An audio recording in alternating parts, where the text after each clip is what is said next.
A história do maníaco na cruz começa em 24 de julho de 2008, na cidade de Rio Brilhante, quando um homem foi encontrado morto em um terreno baldio, que se chamava Catalino Gardea. Tinha 33 anos e trabalhava como pedreiro na cidade. De acordo com a investigação, Catalino Gardea tinha sido morto com uma facada no coração e logo em seguida enforcado com um saco. O assassino escreveu com uma faca a palavra INRI no peito de Catalino. Para quem não sabe, é a sigla de Jesus Nazareno, rei dos judeus em Joachim. O corpo de Catalino foi encontrado deitado com as pernas unidas e os braços abertos, como se fosse uma cruz.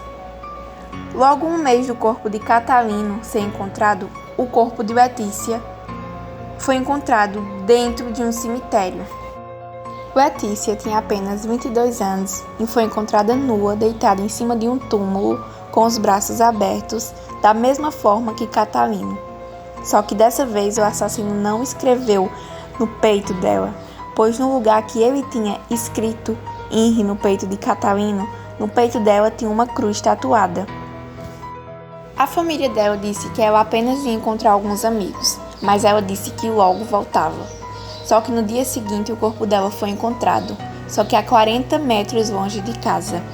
Os moradores da cidade já estavam assustados, porque sabia que tinha uma pessoa específica atrás disso. Alguns pais até proibiram suas filhas de sair. As lojas, os comércios estavam fechando mais cedo que o normal. Por mais que tivessem esse medo, os jovens se arriscavam a sair. E então, em 24 de agosto, teve um show de Maria Cecília e Rodolfo. E com mesmo tudo acontecendo, todos os jovens não queriam perder esse show por nada. Então, duas meninas estavam combinando que iam para esse show em Rio Brilhante. E no meio do show, uma delas, chamada Carla, de 17 anos, queria ir embora porque estava cansada. Já tinha aproveitado bastante já a festa. Então, ela ligou para a mãe, mas o crédito dela tinha acabado. Então, ela foi para um orelhão ligar para a mãe. Pediu para que a mãe dela chamasse um táxi para ela, mas a mãe dela disse que não estava conseguindo chamar nenhum táxi. Então a mãe dela pediu para um conhecido que morava perto ir buscar Carla. Só que perto desse conhecido ir buscar ela, um homem de capa preta e o colar de pentagrama, com olhos e boca pintado de preto, abordou ela com uma faca. Ele ordenou que ela andasse com ele. Eles andaram por vários minutos na rua. E nesse tempo todo, eles andando e falava para ela que ia salvar ela, libertar ela dos pecados e mandar ela para o céu. Então ele obrigou ela a entrar em uma casa abandonada próxima a eles. Lá dentro ele começou a fazer várias perguntas a Carla. E ele perguntava se ela acreditava em Deus, se ela era virgem, se ela tinha namorado. E a Carla, muito inteligente, entendeu o que ele queria dizer com aquilo. Então ela começou a dar respostas que ele sabia que ele queria ouvir. Disse que acreditava em Deus, que era virgem e que não namorava, dando a entender que ela era uma menina pura. Então, essa entrevista era um ritual que ele fazia com as vítimas antes de matar. Segundo ele, quando as vítimas respondiam algo negativo e pecadoso, eles as estrangulavam, perguntando se agora elas acreditavam no seu Deus. E logo botava elas em posição de cruz. Enquanto o maníaco perguntava essas coisas a Carla, o celular dela não parava de tocar, porque a mãe dela já estava muito preocupada. Quando o maníaco percebeu isso, ele comentou que ela deveria ser muito amada pela família, e ela respondeu que sim, que era muito amada. E depois de um tempo fazendo perguntas desse tipo a ela, até que ele falou que ela era ingênua demais, e não era aquilo que ele queria. Então ele falou a ela que saiu para matar uma vadia, mas acabou encontrando com ela e deixou ela ir embora. A Carla relatou à polícia que se controlou ao máximo para não entrar em pânico, mas ela tinha quase a certeza que não sairia dali viva. Teve um momento que a Carla perguntou se ele também namorava, e ele disse: "Você acha mesmo que alguém namoraria comigo?" Então Carla respondeu que sim, mostrando algum interesse no que ele falava. Então a polícia investigou e falou que isso pode ter ajudado em questão dele ter liberado ela. Em 7 de outubro de 2008, o corpo de Gleice foi encontrado em uma construção de um condomínio.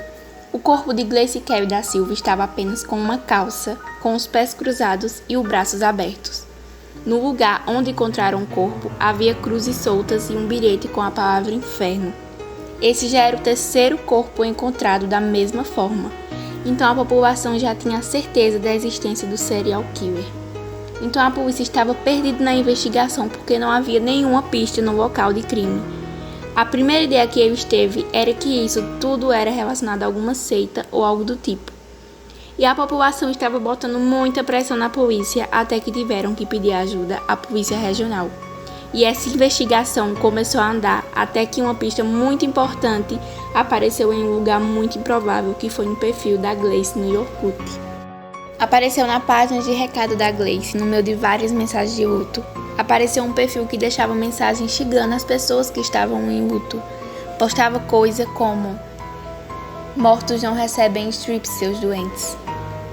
Então, foi daí que a polícia começou a investigar quem estava por trás desse perfil, que se situava Dog Hill 666. As fotos do perfil dele eram bem perturbadoras e, apesar de controvérsia, essas pistas não eram suficientes para incriminar ninguém. Então a polícia decidiu quebrar o sigilo telefônico de Gleice.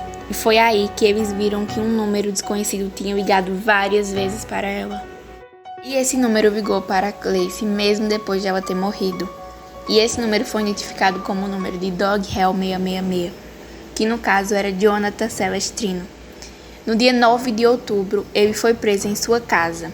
E no seu quarto foi encontrado um canivete sujo de sangue e blusa de Gleice e uma pulseira pertencente a Letícia.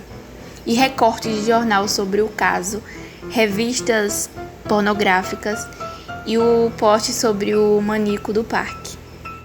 Quando perguntaram a ele por que ele tinha feito aquilo tudo, ele contou que matava as vítimas porque, apesar delas acreditarem em Deus, elas não viviam conforme os ensinamentos dele. Ele justificou as mortes dizendo que matou Catalino porque ele era alcoólatra, Letícia por ser homossexual e Gleice por ser usuária de droga. Segundo ele, a posição da cruz era para que a salvação viesse logo e eles pudessem encontrar seu Deus. O maníaco da cruz tinha uma namorada chamada Daniela, que morava no Paraná. Ela também foi investigada porque, no meio de diversas conversas dos dois, ele a disse que tinha matado 3 pessoas e ela não falou nada. Inclusive, tem declarações para ele na página dela do Orkut, depois de todo o acontecido. Ele foi denunciado por homicídio doloso e, por ser menor de idade, foi internado em uma unidade educacional. Já em 3 de março de 2013, ele quebrou um dos alojamentos e conseguiu fugir. E só perceberam a fuga dele uma semana depois. A mãe da Gleice, Kelly, conta que nesse período ela ouvia direto que os vizinhos teriam visto Jonathan próximo à casa dela. E ela tinha mais 2 filhas, além de Gleice.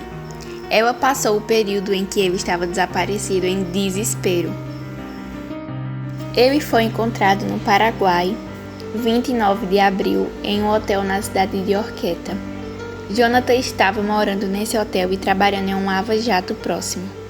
Depois dele ser capturado, Jonathan foi internado em um instituto penal de Campo Grande. Ele ainda é considerado um indivíduo de alta periculosidade. Por mais que ele mostre um bom desempenho, ele ainda sente vontade de matar.